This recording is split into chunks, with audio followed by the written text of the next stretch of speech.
Jay here for Stretford Paddock. This is Agree or Disagree, where we get a topic and we have a bit of an argument, a bit of a fight, a bit of a debate about it. And this time we're going to be talking about the permanent manager job at Manchester United. Joining me, as always, is Lauren. How are we doing? It's been a long time. We're back again. It has, man. We've not done it for about 2 months, have we? I think because of our schedule. Is it longer? I think it's longer. Even longer. Since way before Christmas. Who are you? Yeah, so we're going to get stuck right into it. Also joining us as well is Chelsea. How are you doing? Great to be back. Yeah. In better circumstances. I think last time we were here, it was basically everything's rubbish, but is it going to get a bit better eventually one day, hopefully? And now it's like everything's mint. Can it carry on being mint? Yes. Last but by no means least. It can, as Mick McCarthy would say. It's Joe Smith. Joe, you all right? Yeah, good. I think we've done like a permanent manager thing before, next manager thing before. Yeah, that was when I think we do it every week. And it felt weirdly worse then somehow, even though he's actually been sacked now, and yet we're all a lot happier. So it's a good time to be a Man United fan. It is a good time to be a Manchester United fan. We don't always say that. Make sure you get involved in the chat in the comments. How this works is, basically, we're going to be talking about the permanent manager's job. The guys have all got a candidate they think will be or should be the next permanent Manchester United manager. They're going to make their case for it. We're going to put a poll up on the chat so you can get involved in the chat in the comments and you can vote and you can let us know who you think has made the best argument, who you agree with or disagree with. And at the end, they get the most prestigious trophy on this table. Which I haven't won yet. Yeah. Be nice, please. Join the club. Don't beg it. Let's not try to... Please. I haven't won the trophy. Come on, guys. Objection. Please. Objection. Pandering to the jury. Ever since I was little, I just always wanted to win the Stretford Paddock trophy, but I never could. It's been a dream. Yeah, well, you can know. make it come true with a remarkably convincing case. Yeah, this is it, man. So we'll get straight into it. We'll start with you then, Lauren, seeing as you're so keen to win this trophy that you've never won. In case you had first today, dibs I on this will. Right, yeah, just no excuses. I've always admitted I have. He's pulling the curtain behind the Wizard of Oz. He's letting everyone know. Yeah, we have a group chat that people can decide what they're going to say in terms of the topic, and you went to go first. Who is the manager you think should be the next permanent manager at Manchester United, and why? You've got 1 minute. Michael Carrick. I think he's proven now in the 2 times he's been at United that he can win games. I think he can get the players on side. He's come twice now where kind of players are not quite happy at the club, not quite happy with the team or the manager. So I think Carrick has come in at the right time again and proven that he can change the attitude of the players. You've seen now with many interviews with different players that they're really happy under him. He is giving them positive advice. He's giving them constructive criticism. He is, even, I don't know whether I'm right, but he's bringing in older United players to give advice to the players currently. And I think what Carrick brings is this very much calm persona on the touchline, which is probably what United need at the minute, because I think we always look like we panicked. He's just brought a lot of life to the players and we enjoy them playing. He's brought a lot of life to the players and we enjoy them playing. Very true. Very fair point. Next, we'll go with you, Chels. The poll's going to open after everyone's made their case, by the way. You can all get involved in the chat and the comments. People already saying you've won, so well done. Yes. Do you want the trophy now? Yeah. Let's listen to everyone's... Just for the sake of, you know... Thanks for watching. Just for the sake of it. We'll now. listen to other candidates that aren't as good. Chels, who's your candidate? And you've got 1 minute to tell us why he should be the new Manchester United manager. So, although I think Michael Carrick is a good shout, I am advocating for Luis Enrique. I think he would be a great shout for a new manager, a new permanent manager for us. Don't get me wrong, Carrick's doing a great job steadying the ship, but could it be another Ole Gunnar Solskjaer moment where he takes us only as far as he can take us? I mean, he's a serial winner. He's won the Copa del Rey, he's won the treble, he's won Ligue 1, he's won La Liga, he's won the Champions League, he's won a lot, and he's got a big CV that you would think he can take to Manchester United and get the best out of those players. He plays a very attacking style of football. I love when we play... I'm sorry, but Ruben Amorim is 5 at the back. It was too negative for me. I want an attacking style of football. I want to go for goal. And I think we've made a lot of reinforcements at the front that we can really use to Enrique's ability. He brings up youth. He's a kind of Ansu Fati, Ter Stegen. He's brought up a lot of young players, and we are always pushing for young players at United. We've got players like Kobbie Mainoo. We've got Ahmad, who we really want to push forward. And I think he could be a great kind of manager for that. And I think he's just passionate, and he's passionate. He wants to win, and I just think he would be a really great choice to take as a permanent manager and an elite permanent manager. An elite permanent manager. It's hard to argue that whether you agree or not. He is. He's a good manager. He is, isn't he? He's kind of won a thing or two, hasn't he? Just a few. Old couple of trophies. Luis Enrique. Yeah. Joe, last but by no means least, you've got to make your case for a minute before we open the polls, and then we get into a bit more of an argument, a bit more of a debate. Who's your candidate and why should he be the next permanent Manchester United manager? I'm going with Julian Nagelsmann, and not to be too much of a downer, I think it's the only realistic one, unfortunately. I don't think Manchester United and Ineos want to give Carrick the job. I think he would have to do something utterly exceptional to get it. And right now, he's been excellent so far, but we need to see, I think, maybe 8, 9, 10 wins from the last 14 games for him to have any real chance, because, like I said, I don't think they want to do it. Enrique, try and prize him away from PSG. There's reports that he's not that keen on staying, but again, that's 2 + 2 = 5 to then be the United manager, and I think that he's got a lot of options. He'll have any club in the world he could go to. Is Manchester United right now likely? For me, I don't think it is. I think that Nagelsmann, on the other hand, is someone that will probably be desperate to get back into top-level club football. He's the Germany manager right now. He was excellent at Bayern Munich. He's one of those where he sort of goes under the radar, I think, at Bayern Munich. They were coming to the end of a sort of a dynasty there where they'd won 8, 9, 10 in a row, which they often do, don't they? But they were sort of, the light was dying a little bit, and he managed to get a little bit more out of that team. That's your lot, I'm afraid, my friend. Needed more time. It goes so quickly. It does go so quick. You made some good points. People getting involved in the chat in the comments. We're going to open the poll now, so you'll be able to vote on whether you think it should be Luis Enrique, whether you think it should be Julian Nagelsmann, or whether you think it should be Michael Carrick, who is the next permanent manager of Manchester United. But we're going to have sort of 5 minutes where you guys can all go back and forth, all debate. Look, the emotional one, the one that we all love, undoubtedly, is Michael Carrick. Yes. I think, just from a sort of a United legend, he's won all these games since he's come back. We all adore Michael Carrick. He looks good.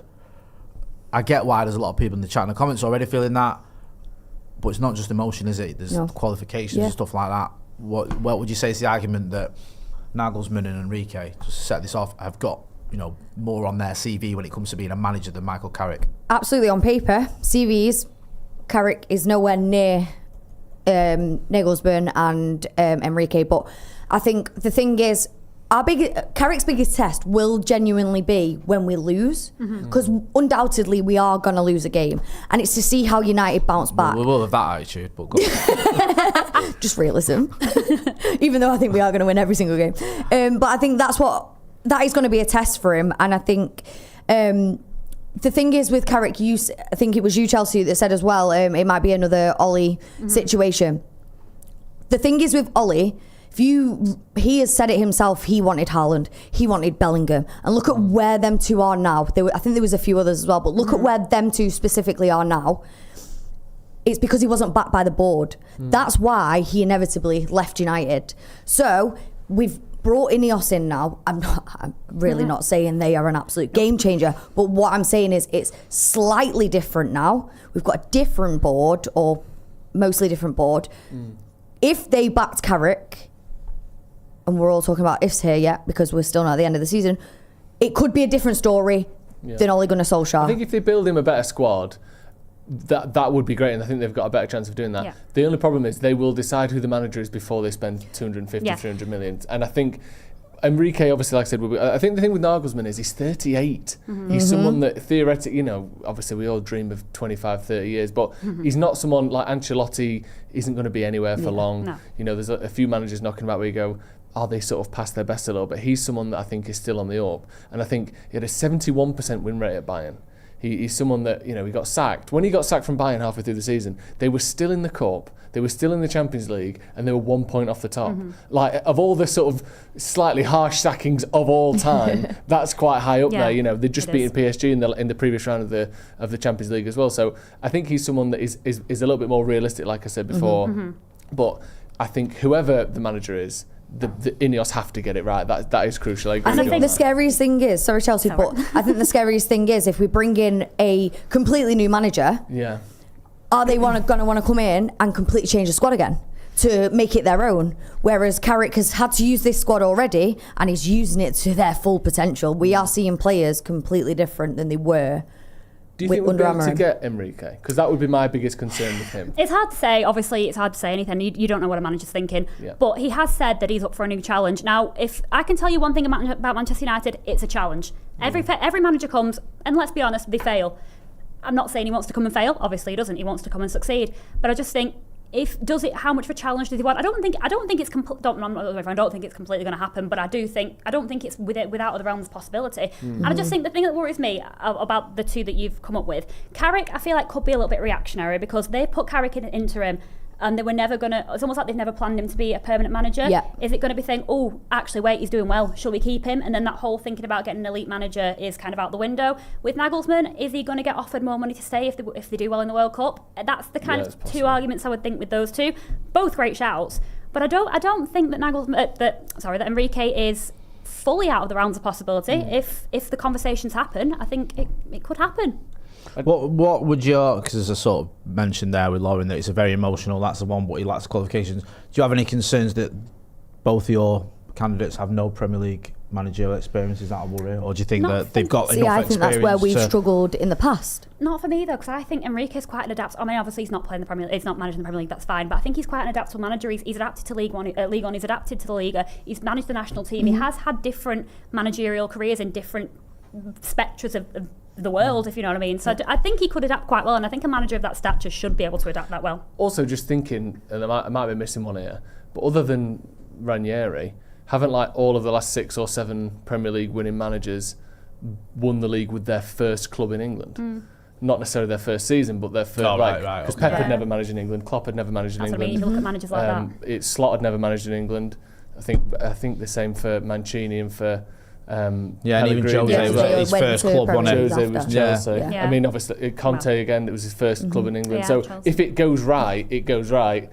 I think when we look at the managers we've had, we find so many reasons why they didn't work. And some of it's never managed in England, too immature, past it, tactics aren't up to it. I think most of it, like you said, Lauren, is that the squad wasn't good enough. I think that sums it up for most of them. Let's get a good squad, and any of these managers can work. Should do well, yeah. I just feel like Nagelsmann's the best sort of kind of trifecta of experienced, young enough, and actually tactically adept as well. Well, that's enough out of you lot. Let's get into the chats before we give you another 30 seconds. Loads of people sort of agreeing with you, Lauren. Tommen says, Carrick with this coaching team is looking good. Tim Collins says, any of those three, but still sleeping on Glinios, so he's not a big fan of what Ineos are doing. Daryl Parfit says, none of the above, put Tuchel as another choice. We were considering that. I was going to join in this debate and talk about Tuchel, but I don't know, I feel like the three that you guys have got are the three standout candidates for me. I like Tuchel, he's a good manager, but it feels like all the sort of worries that you have with some of those candidates are amplified with Tuchel.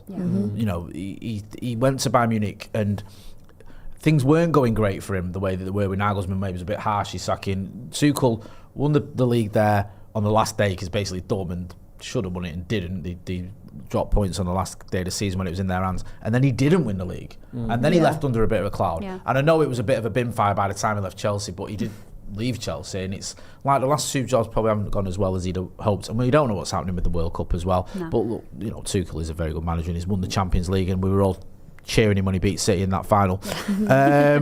I feel like Enrique would be a light, says Iceman. I think is that all right? Is that good? Yeah, I don't know. Let me know. Give me another chat. Beard's Weird says, let's not compare leagues. Okay. I mean, I kind of get that in a way because I think the Premier League, Casemiro said it himself that he spent years at La Liga and he still always said that the Premier League is a lot harder. Oh, God, yeah. So Romo 5070 says Chels makes loads of good points. I'll take that.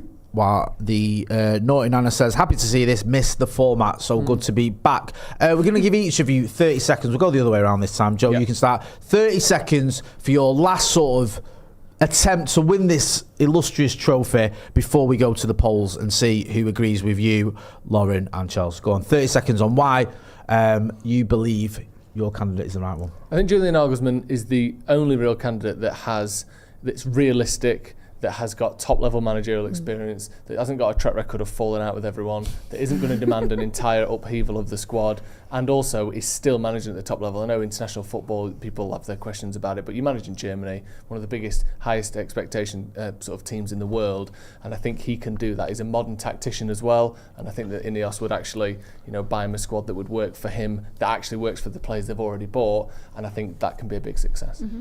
Makes a lot of sense. Thank you, Joseph. Chelsea, come to you next. You've got 30 seconds to tell us why you think Luis Enrique is the man to take over at Old Trafford. So, like I said, my candidate is Luis Enrique. Again, he's an absolute serial winner, and again, an elite manager. And I will keep saying that because he is an elite manager. He has won a lot, and I don't see why him coming to United with, to be fair, I think the reinforcements that we've made, especially in the attack, we have got some good players. I think solid now with the keeper as well. We're looking pretty defensively well as well. So I think he could come into that team and he could get the most out of him. He plays an attacking style of football, which is what I want. I don't want negative back fives, so I don't want to go near any of that. And I just think it'd be a really, really good shout with that calibre to kind of fit into the Man United way and bring us to the next level. Bring us to the next level. Thank you, Chels.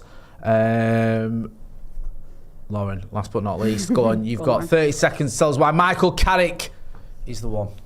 Well, with Michael Carrick, he's already created this environment now at United, this kind of happiness, this positivity, and I think he's brought the players up to where exactly we needed them to be. We're finally enjoying watching United play football.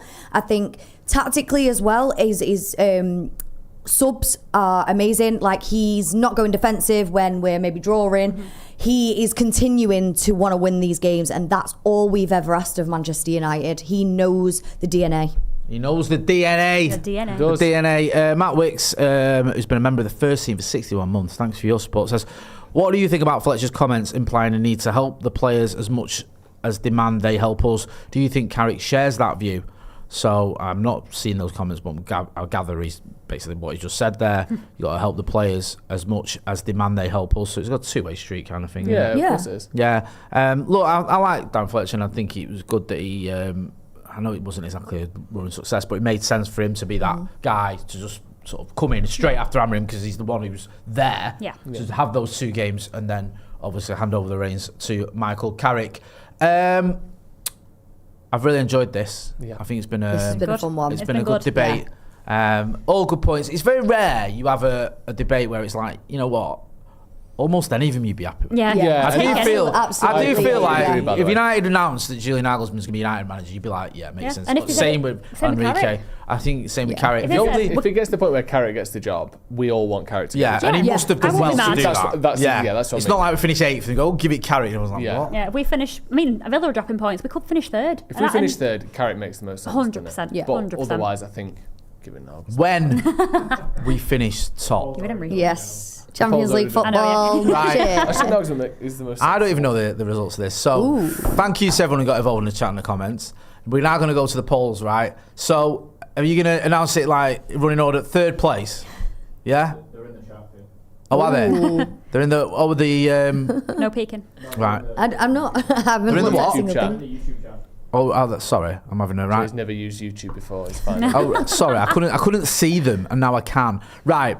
In third place, with what can only be described as a paltry 13%, is my good friend Joe Smith. Ooh. We don't want you and your Nagelsmann round here, mate. Say your Nagelsmann. You dreamers. Yeah. You bloody dreamers. Sod off back to the Allianz. You can get Enrique out of there. You're joking. Dreamers. No. Maybe they're just like me, Joe, don't know who he is. Don't know who he is. Julian Nagelsmann, you can't just make people up.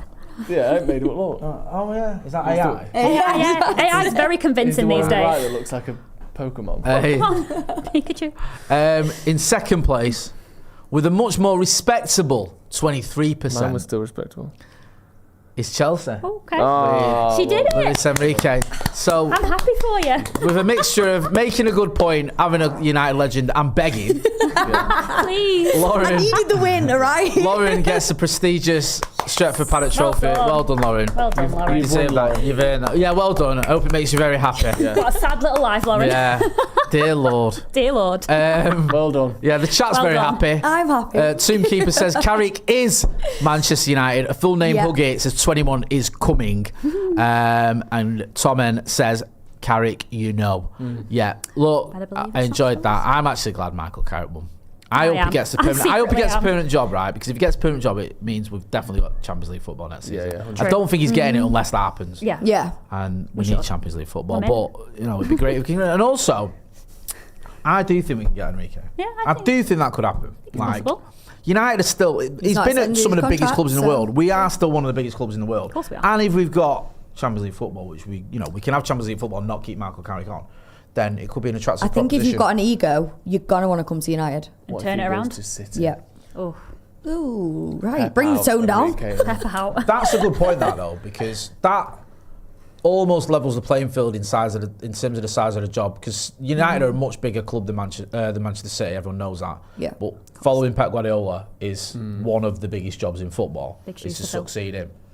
And he didn't do it last time, did he? The route to Barca. No, There was a big gap was between. It, yeah, I think was it was him and Tito Villanova first. yeah, and then he was. So he's There's followed three. in his footsteps Yeah, before, yeah. but not directly. So Yeah. we'll wait and see anyway. But if he goes to City, we didn't want him anyway. Shit. Thank you to everyone who got involved in the chat and the comments. Going to be back later on today. We've got the live with me and Joseph Paddock live. So make sure you subscribe to the channel. You don't miss any of that out. Check out a link as well in the description for some of the merch that's available. That's been Lauren. You go and check out your channel too. Doing bits on social, TikTok and TikTok, Instagram, doing yeah. well, man. Keep it up. So go and check Lauren. Also, Yeah. not to be outdone. I'm giving it a go. Rivalry Oh, going round on of fighting, here. yeah. All right, it's one We'll of be them, is scrapping it? soon. Yeah, so they'll be doing their own little agree or disagree Oh, yeah. sort of firing We'll just shots leave at these each other. And you know where to find Joe on the Sloppy Joe's podcast as well. Not forget to Great mention that. podcast. Thanks. Yes. Thanks, everyone. Love that. Love Joe McGrath and Ethan. Joe and Joe. Very funny people. And Dom as well. Such great guys. That's been Chelsea. That's been Chelsea. That's been Lauren. I've been Jay. This has been Agree or Disagree. Don't forget to like, share and subscribe. And thanks for watching.